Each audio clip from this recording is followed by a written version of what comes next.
আসসালামু আলাইকুম এভরিওয়ান, আশা করি সবাই ভালো আছেন and welcome back to my channel have fun with Tanha. আজকে যেমনটা দেখতে পাচ্ছেন যে আমি আজকে তৈরি করছি চিকেন স্যুপ হোটেল স্টাইলে। সো আশা করি ভিডিওটি আপনাদের সবার কাছে ভালো লাগবে। তো অবশ্যই চ্যানেলটিকে সাবস্ক্রাইব করে দিবেন এবং ভিডিওটি শেয়ার করতে ভুলবেন না। তো চলুন শুরু করা যাক। এর জন্য আমি এখানে নিয়ে নিব হাফ কাপ পরিমাণ তেল এবং নিয়ে নিব হাফ কাপ পরিমাণ পেঁয়াজ বাটা।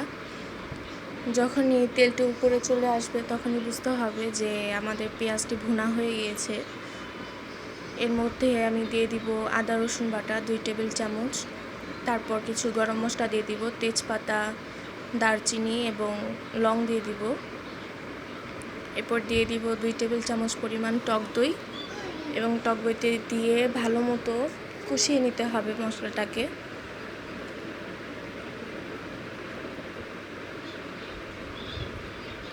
কষানো হয়ে গেলে এখানে কয়েকটি কাঁচামরিচ নিয়ে নিব এবং এর মধ্যে আমি মুরগিটি দিয়ে দিব। মুরগিগুলো দিয়ে ভালো মতো করে আগে নেড়ে নিতে হবে যেন মশলাগুলো সবগুলো মুরগির মধ্যে লেগে যায়। এবং এরপর আমি দিয়ে দিব ধনিয়া গুঁড়া, জিরা গুঁড়া এবং লবণ দিয়ে দিব পরিমাণ মতো, এবং টেস্টিং সল্টটি অপশনাল, দিলে দিতে পারেন। এবং এর মধ্যে আমি কয়েক ফোঁটা কেওড়া জল দিয়ে দিব এবং তার মধ্যে দিয়ে দিব আমি পাউরুটির দুধ। এটি বেশি কিছু না, শুধু পাউরুটি ভিজিয়ে রেখে এরপর ব্লেন্ড করে সেই পাউরুটির দুধ বানিয়ে দিয়ে দিব এবং 1 কাপ পরিমাণ দুধ দিয়ে দিব এবং 1.5 কাপ পরিমাণ পানি দিয়ে দিব। এটা দিয়ে ভালো মতো স্যুপটিকে রান্না করে নিব।